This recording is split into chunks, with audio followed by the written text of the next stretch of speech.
गुणों के गान में वे वर्धमान महान जिन विचरे हमारे ध्यान में।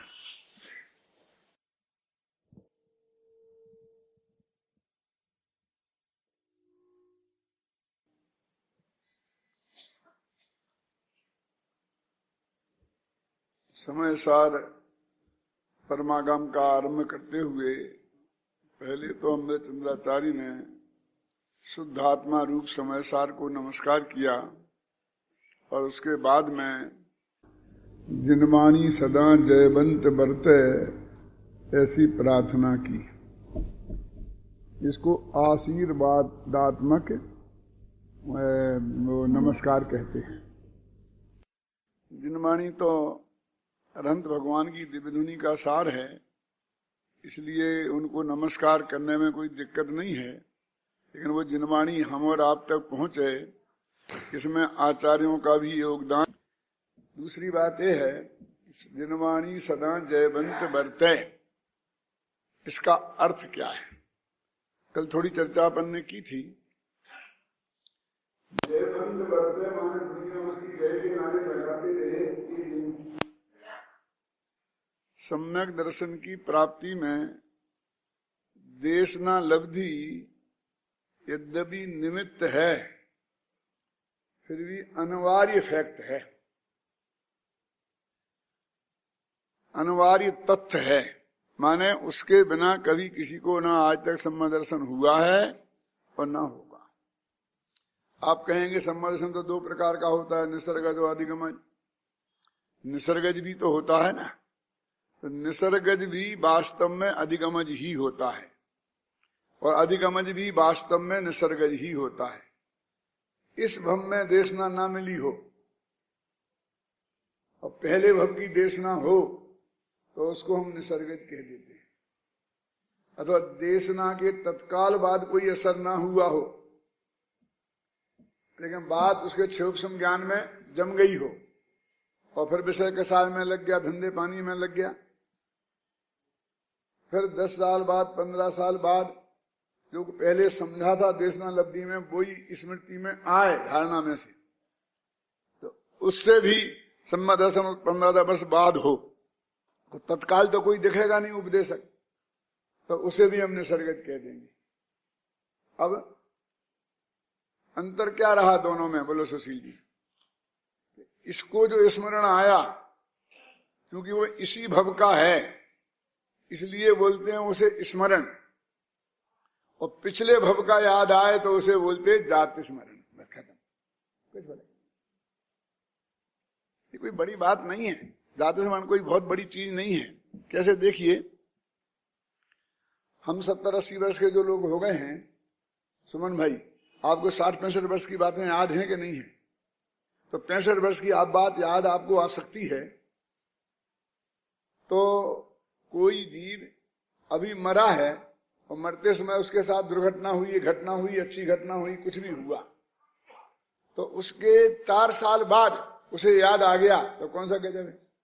तो 60 साल पुरानी बात याद आ सकती है तो 4 साल पुरानी बात याद आने में कौन सी आश्चर्य हो गया? क्या गजब हो गया? क्या समझ में ना संजीव? आत्मा तो वो एक ही है ना। या तो फिर ये मानो कि देह में थी वो स्थित धारणा, धारणा ज्ञान देह में होता है कि आत्मा में? अवग्रह यह अवाय धारणा और उसके बाद में होती है स्मृति, फिर पृथ्वी ज्ञान, फिर तर्क और अनुमान। तो धारणा तक वो चीज आ गई तो वो 50 साल बाद भी स्मरण आ सकती है, 100 साल बाद भी, 1000 साल बाद भी आ सकती है, तो 5 साल बाद क्यों नहीं आ सकती? 5 वर्ष के बच्चे को जातिस्मरण हो जाता है ना, 7 वर्ष के 8 वर्ष वाले को। और वो घटना ऐसी होती है अधिकांश कि उसने मेरी हत्या कर दी थी, उसने मेरा गला घोंट दिया था, उसने मुझे जहर दे दिया था। अधिकांश तो दुर्घटनाओं की ही बात आती है। क्यों? तो हमने तत्व ज्ञान पहले सुना हो और हमारे वो स्मृति पृथ्वी ज्ञान में आकर के धारणा तक आ गया हो, तो वो धारणा में से वो कभी भी स्मृति में आ सकता है। वो तत्व ज्ञान भी आ सकता है। उसे बोलते हैं अधिगमन। तो अधिगमन में अपन कहते पहले भव का उपदेश भी काम करता है, तो इसी भव की 25 वर्ष पुरानी बात क्यों काम नहीं करेगी, है ना। इसलिए वो तो सिर्फ इतना बताने के लिए कहा है, दो भेद किए हैं कि अभी तत्काल में कोई उनका गुरु दिखाई नहीं देता। फिर पूज्य गुरुदेव श्री के केस में ही है कि ऐसे संप्रदाय में पैदा हुए जहां सम्मदृष्टि जीव उत्पन्न नहीं होता मरकर। गीत में था तुम्हें, और वहां फिर 8 वर्ष की उम्र तक कोई उनको उपदेश का चांस नहीं मिला। जब तक उनको नहीं मिला तो नहीं मिला ना। और फिर मान लो जो कि उनको तो जाति स्मरण भी नहीं हुआ, उन्हें सारे जीवन भर बहुत डंके की चोट इस बात का निषेध किया कि मुझे जाति स्मरण हुआ। जाति स्मरण तो दूसरे को हुआ और उसको उनने सुना, लेकिन वो तत्व ज्ञान उनके ख्याल में आ गया ना। समय सार को पढ़ के आया तो उससे 2 बातें एक साथ सिद्ध होती हैं कि वो श्रीमंदर परमात्मा की दिव्यधनी जो सुनी थी वो भी याद आ सकती है, और सीधा समय सार पढ़ के भी हो सकता है। देशना लब्धि में जरूरी नहीं है कि कोई पुरुष ही निमित्त हो, जनवाणी भी निमित्त हो सकती है। और भी कई जगह इसके प्रमाण हैं। वो 86वीं गाथा वचन सार की, बोलो तत्वार्थ को जो जानते,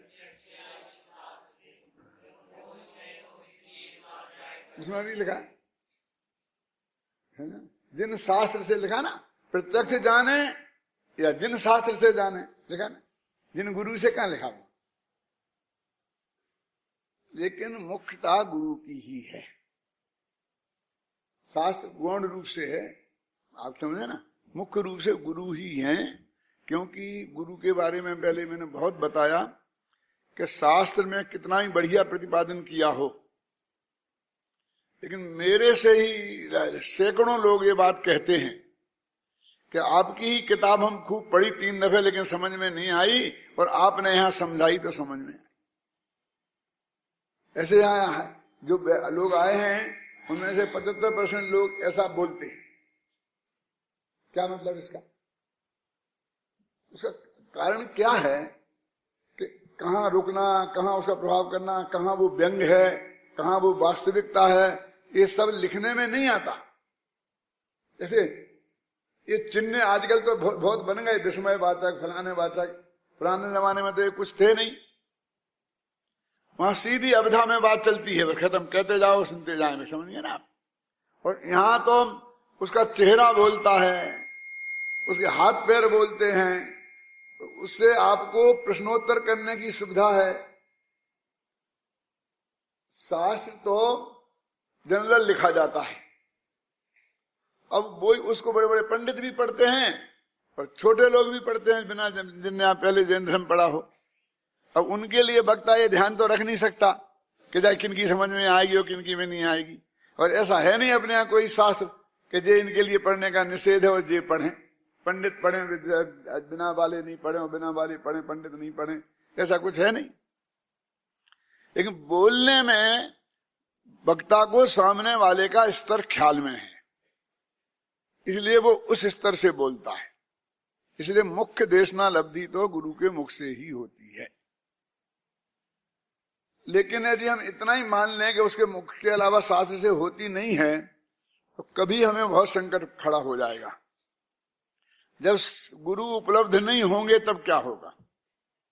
फिर एक दफे बीज नष्ट हो गया सम्यक दर्शन की प्राप्ति का, अब कोई सम्यक दृष्टि है नहीं, तो अब सारे देश में सम्यक दर्शन नहीं होने का गारंटी हो गई ना।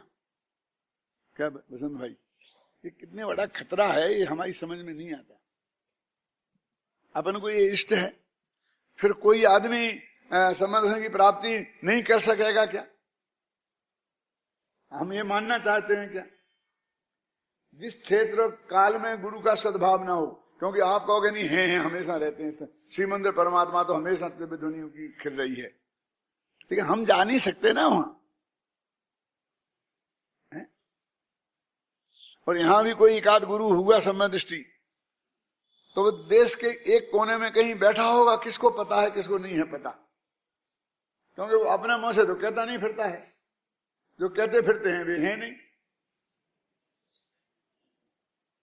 है? तो ऐसे सबको सदगुरु की उपलब्धि कैसे संभव है? तो मार्ग बंद नहीं हो, इसके लिए वो रास्ता खुला हुआ है। तो वो ये कहते हैं कि जिनवाणी सदा जयवंत बरतती रहे, यानी देशना लब्धि का साधन सदा उपलब्ध रहे।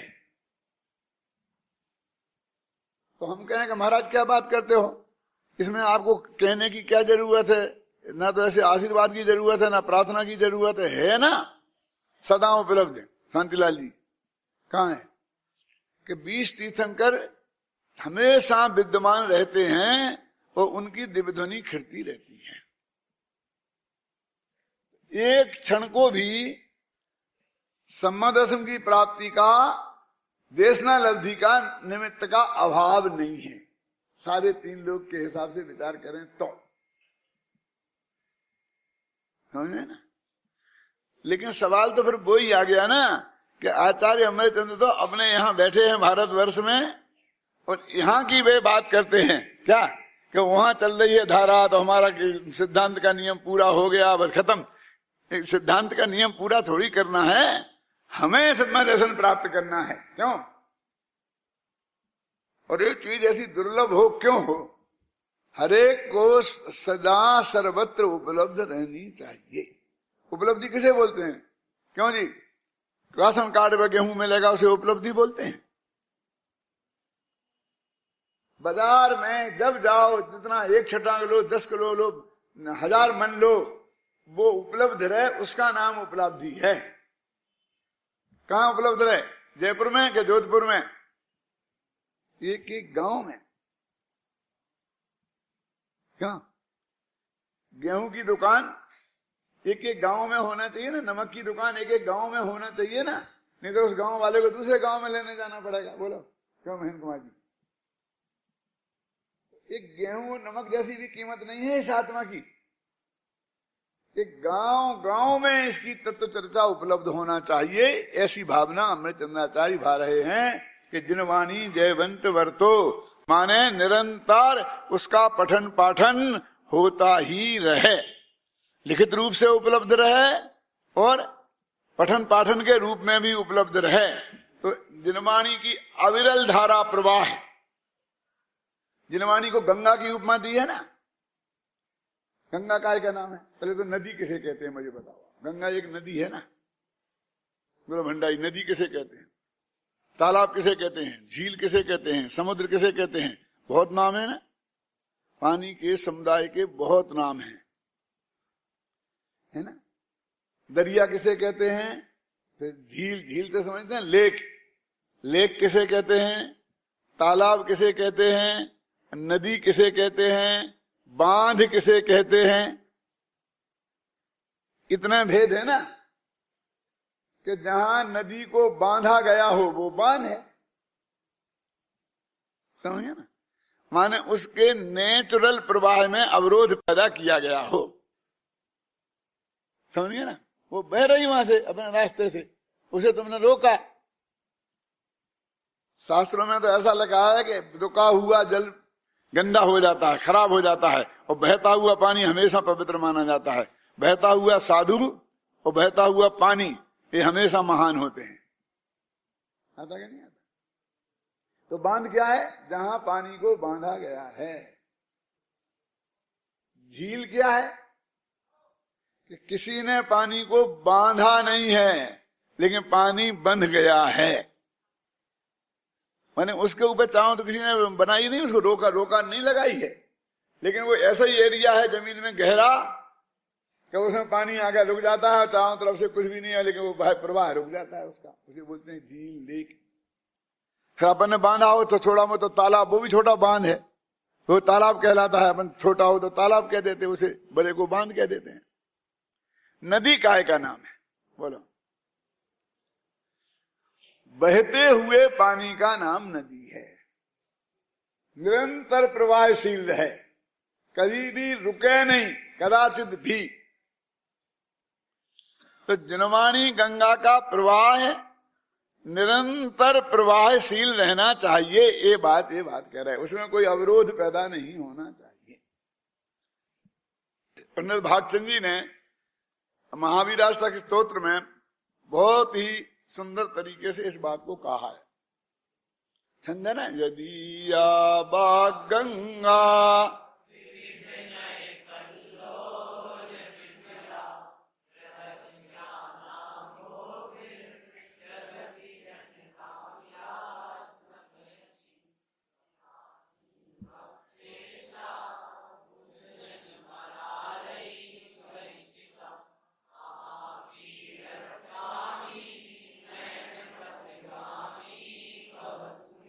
वे भगवान महावीर हमारे नयनों के रास्ते से जाने वाले हों, माने हमारी आंखों से उनके दर्शन हमें हमेशा प्राप्त होते रहें। नयन पथ गामी, आंखों के रास्ते से अंदर चले जाएं। क्या पहले आंखों में आए फिर अंदर चले जाएं। नयन पथ गामी भवतु, कैसे भगवान महावीर? यदि या बाग गंगा, यदि या माने जिनकी, वाणी रूपी गंगा, ये गंगा स्त्रीलिंग है ना, इसलिए वो ये दिया।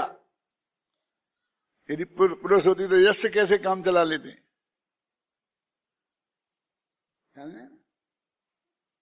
यदि या माने जिनकी वाणी रूपी गंगा, कैसी है वो गंगा? वाणी रूपी गंगा के निरंतर बह रही है।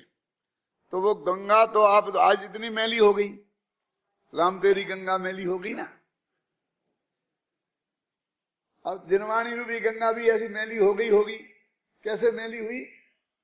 वो गंगा कैसे मैली हुई कि उसके किनारे पर जो नागरिक बसते हैं उनने अपनी सारी गंदगी उस गंगा में डाल दी। खुद तो धो के पवित्र हो गए, क्यों? डुबकी लगाई गंगा में और सारी गंदगी गंगा में डाल दी, तो गंगा भी अपवित्र हो गई।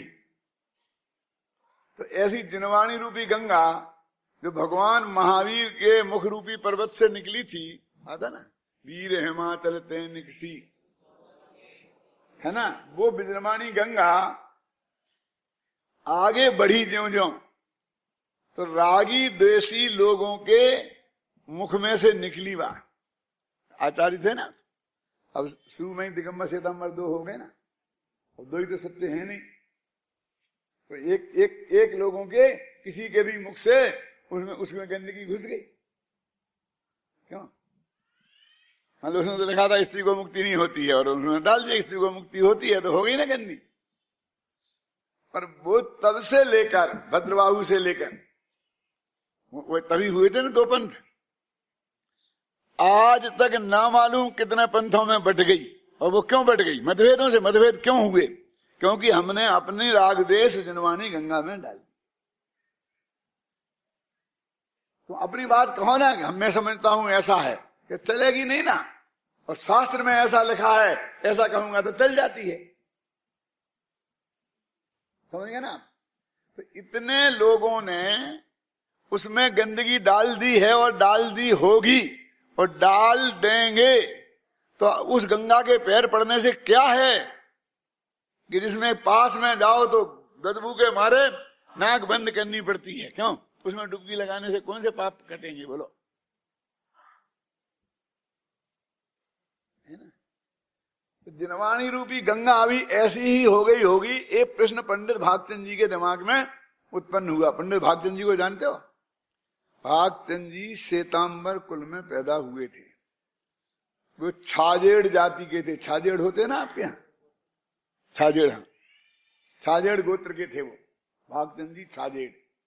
और फिर वो समय साराधिक को पढ़ करके दिगंबर हो गए थे, जैसे कांजी स्वामी हुए, बनारसी दास जी हुए। और ये मध्य प्रदेश में गुना जिले में अशोकनगर के पास एक ईसागढ़ है, वहां रहते थे वो।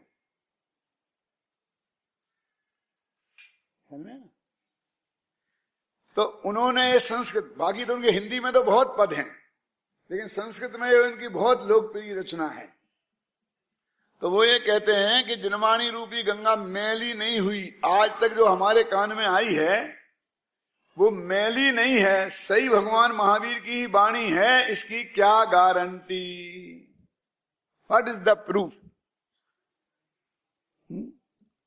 और यदि वो गारंटी खत्म हो जाए तो फिर बस खत्म, उसका अब प्रमाणिकता खत्म हो गई। अब हम खत्म हो, जीरो हो गए। फिर तो जो बात लिखी वो भी गलत हो सकती है ना। उनने उसमें लिखा कि आदिनाथ थे, वो भी गलत हो सकती है। अजितनाथ थे, वो भी गलत हो सकती है। तो वो कहते हैं पंडित जी कि वो विमला है। कौन है? तो जिनवानी गंगा, गंगा है कि विमला? क्या वो मल से रहित है, तो विमल क्यों नहीं कहते? वो स्त्रीलिंग है ना, इसलिए विमला। बिल्कुल फैक्ट बता रहा हूं मैं आपको। उसका विशेषण विमला बनाया अपमान के लिए नहीं है, कि वो मैल से रहित है, उसमें गंदगी नहीं है। हमारी गारंटी है। कि कैसे गारंटी है? कि विविधि नय कल्लोल विमला, कि उसमें विविध नय, निश्चय व्यवहार नय, द्रव्यार्थिक पदार्थक नय, 7 नय, 47 नय, अनेक जो नयों के तरंगों से वो निर्मल है। क्या होता है कि नदी में जब भी गंदगी डाली जाती है तो किनारे से डाली जाती है, फिर बीच में जाके कोई गंगा में गंदगी नहीं डालता है। नाले वाले आते हैं ना, नालियां, तो वो बहुत दूर तक तो गंदगी किनारे किनारे बहती है। अब हमारा दुर्भाग्य है कि हम किनारे पे ही जाते हैं और वहीं उससे पानी लेते हैं, तो गंदी गंदा हमें हाथ लगता है। वो बीच धारा में अभी भी निर्मल है।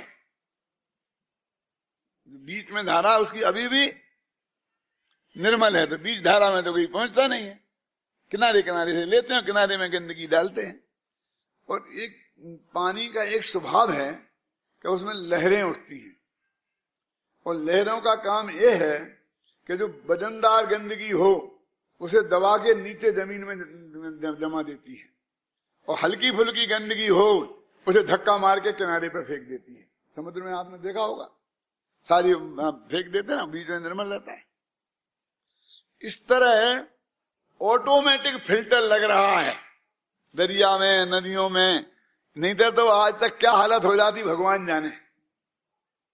समझिए ना, वो ऑटोमेटिक फिल्टर के कारण वो बीच की जो निर्मल गंगा है वो पवित्र बनी रहती है। पूरी तरह से मलिन हो गई ये बात नहीं है।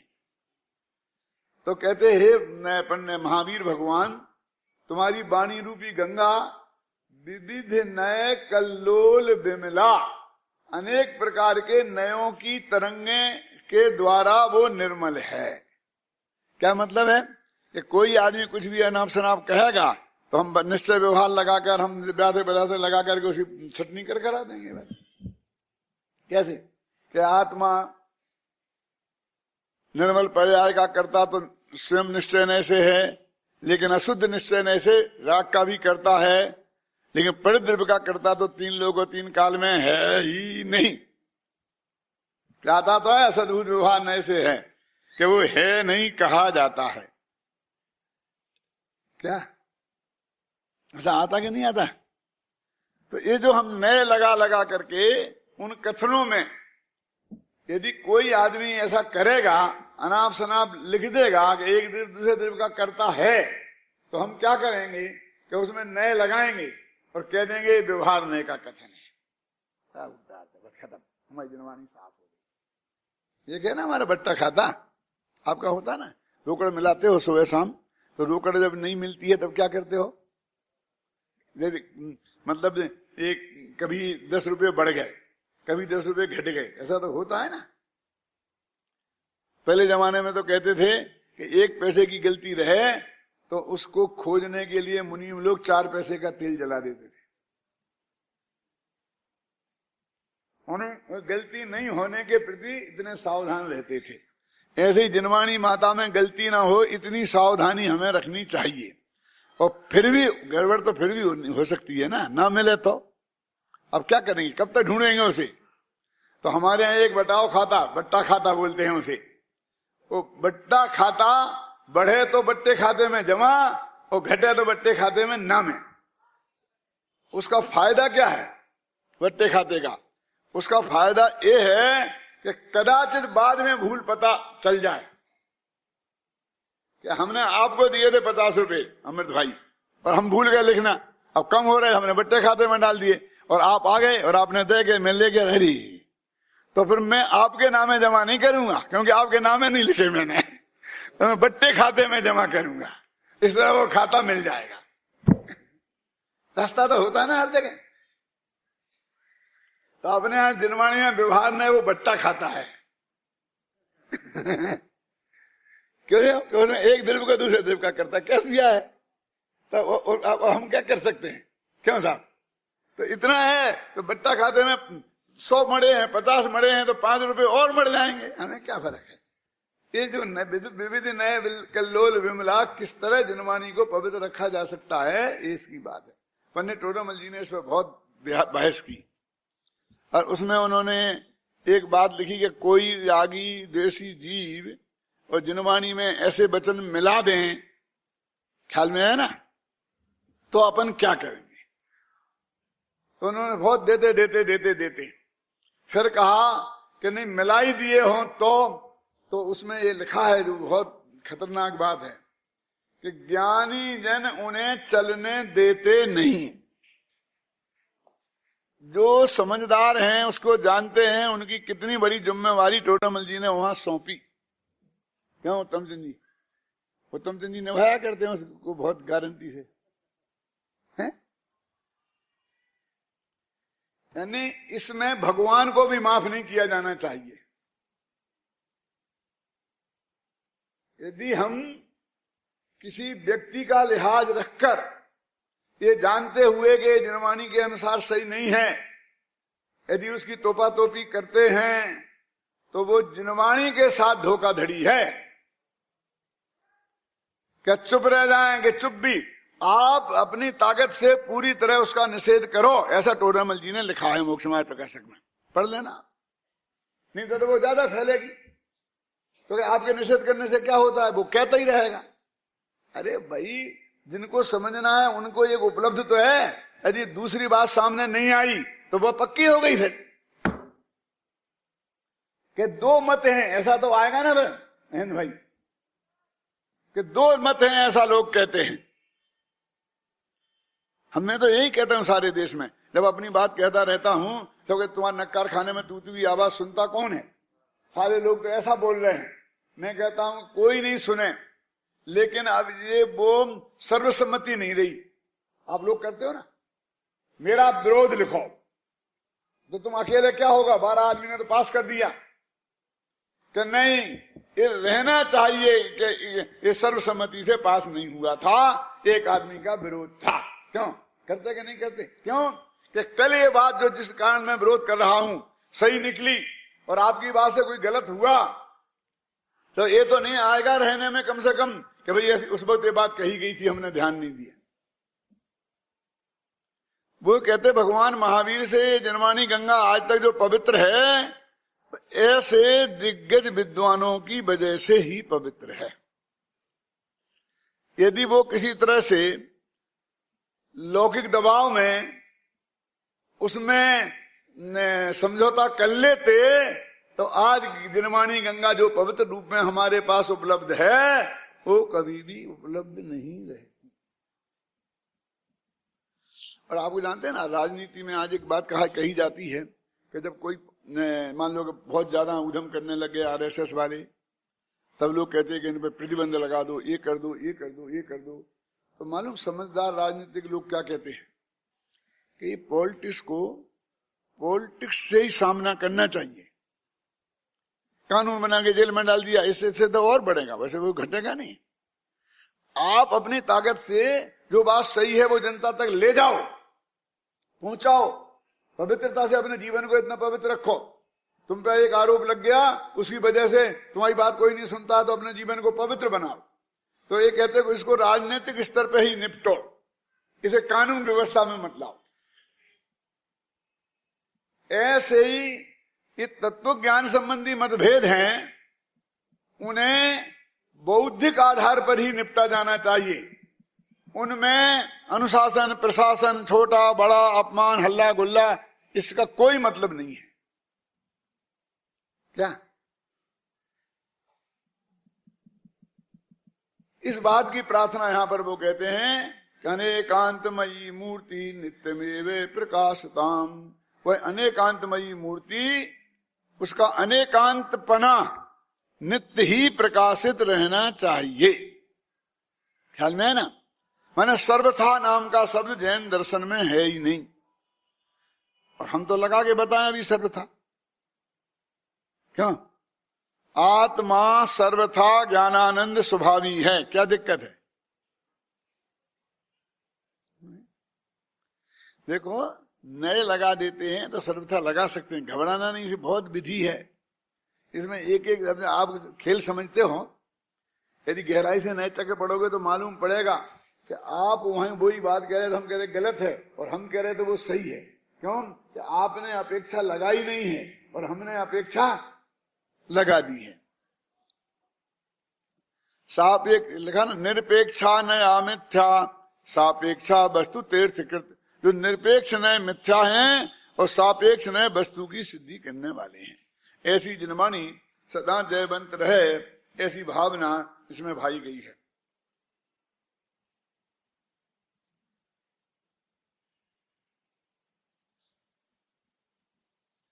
तो इसमें लिखा है, जब मैं वाक्य पढ़ता हूं, वैसे तो विद्यमान 20 तीर्थंकरों के माध्यम से अढ़ाई द्वीप में निरंतर ही इस प्रकार की देशना उपलब्ध रहती है, अतः अनेकांतमयी मूर्ति नित्य प्रकाशित ही है। तथापि हम तुम जैसे भव्य जीवों को भी प्रत्येक आत्मा का उपदेश निरंतर प्राप्त होता रहे, वह प्रत्येक आत्मा हमारे ज्ञान का गेय निरंतर बना रहे, आचार्य देव ने हम सबको यही मंगल आशीर्वाद दिया है। उसके जयवंत रहने का और कोई मतलब नहीं है, हमारे ज्ञान का वो गेय बनी रहे, ये मतलब ये है। अब वो आचार्य अंत में अपनी भावना व्यक्त करते हैं कि मैं समय सार की टीका लिख रहा हूं, तो मैं क्यों लिख रहा हूं, तो उसके बारे में है। मैं बोलो, पर परिणत है तो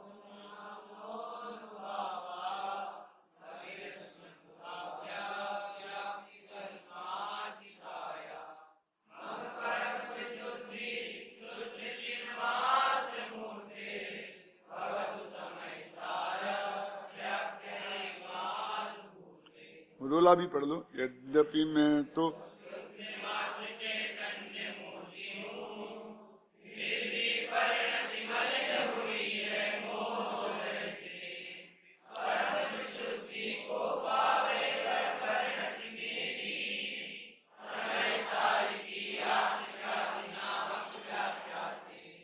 वो ये कहते हैं कि मैं तो, यद्यपि मैं तो शुद्ध चिन्ह मात्र मूर्ति हूं, माने मेरे में अशुद्धि अंत मात्र प्रविष्ट हुई ही नहीं है। अब ये उनके परम शुद्ध निश्चय नय का कथन है, समझ में ना? वो ये कहते हैं कि मैं इस बात को बहुत अच्छी तरह जानता हूं। क्या जानता हूं? कि यद्यपि मैं तो शुद्ध मात्र चैतन्य मूर्ति हूं, फिर भी परिणति मलिन हुई है मोहोदय से, मोहकनी कर्म के उदय से मेरी परिणति मैली हुई है। अब एक तो बात यह है कि अमृतचंद्राचार्य कह रहे कि मेरी परिणति मैली हुई है, और मोह के उदय से कह रहे हैं, तो इसका अर्थ क्या? मोह तो दर्शन मोह भी है और चारित्र मोह भी है, तो उनके दर्शन मोह तो है ही नहीं, दर्शन मोह का उदय तो उनके है ही नहीं, है ना? दर्शन मोह के उदय से जो मिथ्या तो अनंतानबंदी कसाय होती है वो तो उनके है ही नहीं। यहां तक कि अप्रत्याख्यानावर्ण कसाय भी नहीं है, प्रत्याख्यानावर्ण कसाय भी नहीं है, सिर्फ संजुलन और नो कसाय हैं, ख्याल में ना?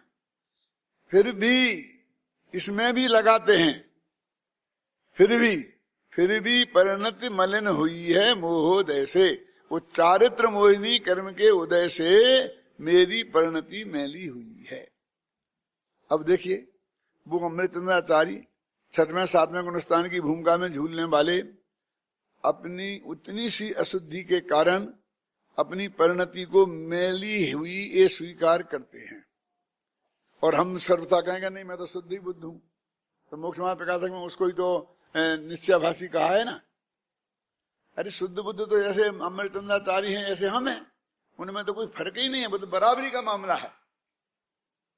जिस परम शुद्ध निश्चय नय से वे शुद्ध हैं, उस परम शुद्ध निश्चय नय से हम भी शुद्ध हैं, निगोदिया भी शुद्ध है, निगोद में रहते हुए भी, जिसका पर्याय का अनंतमा भाग, वह पर्याय नाम का ज्ञान रहा है जिसको, अक्षर का अनंतमा भाग, वो भी स्वभाव से तो है शुद्ध।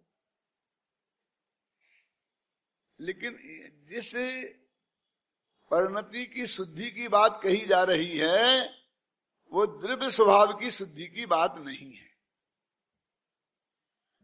वो जो पर्याय में वर्तमान अवस्था में जो अंतर है ना, मम स्वरूप है सिद्ध समान, लेकिन अंतर यही ऊपरी जा, ऊपरी माने वो समझ लो वो जिस अपेक्षा, ऊपरी अपेक्षा से, ऐसा समझ लो, ऊपरी अपेक्षा से।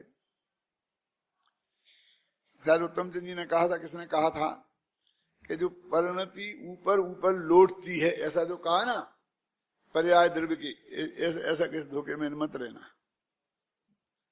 जैसे समुद्र के ऊपर ऊपर महल है, अंदर नीचे महल नहीं है, ऐसा ही तो उदाहरण तो एक देश होता है, उसके तो रोम रोम में वो परिणति में वो चीज समाई है।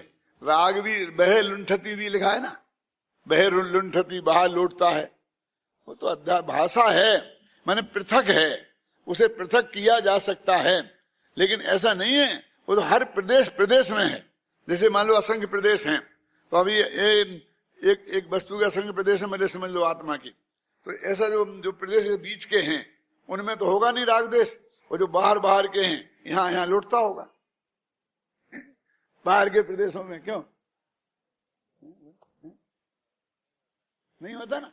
एक एक प्रदेश रोम रोम में वो बात रमी हुई है, ख्याल में आओ ना। तो कहते हैं पर परिणति मोह नामनोनुभावात, पर के निमित्त से मेरी जो परिणति है मोह नाम के अनुभाव के कारण, यद्यपि अभी कलमाशिता, कल मैली हो गई है, जो वर्तमान में जो भी विकार है, जो भी कसाय भाव है, जो तात्र मोह के उदय से जो भी है, अब वो ये कहते हैं कि परम विशुद्धि मम शुद्ध चिन्मात्र मूर्ते भवतु। समय सार की व्याख्या से मेरा ये भरोसा है कि वो अनुभूति परम शुद्धता को प्राप्त होगी, उसमें से भी वो निकल जाएगी। गुरुदेव ने इसके बारे में स्वयं प्रश्न उठाया कि वे जो समय सार की टीका लिखेंगे, तो इस लेखनी से जो ऐसा लिखी गई ना, तो उससे वो विशुद्धि बढ़ जाएगी, जितनी अशुद्धि बची है वो नष्ट हो जाएगी क्या? नहीं, ये लिखने से तो कुछ नहीं होगा। तो उनको जो लिखने का भाव है उससे हो जाएगी ठीक, कि वो भी राग भाव है, उससे तो बंद होगा। और लिखने की क्रिया से क्या होगा? कुछ नहीं होगा, न बंद होगा, न पुण्य का न पाप का। और जो लिखने का भाव है उससे पुण्य का बंद होगा, वो परिणति बिल्कुल ठीक होने वाली नहीं है। ये अमृतचंद्राचार्य बहुत अच्छी तरह जानते थे, गुरुदेव का वचन बोल रहा हूं, लेकिन भी यहां लिख रहे कि होगी, अब क्या करें। अमृतचंद्राचार्य जैसे बड़े आचार्य लिख रहे तो माननी पड़ेगी। अरे हम नहीं मानेंगे।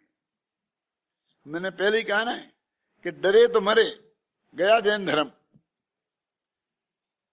अमृतचंद कहें, कुंद कुंद कहें, भगवान महावीर आए, तो भी हम नहीं मानेंगे। क्या नहीं मानेंगे?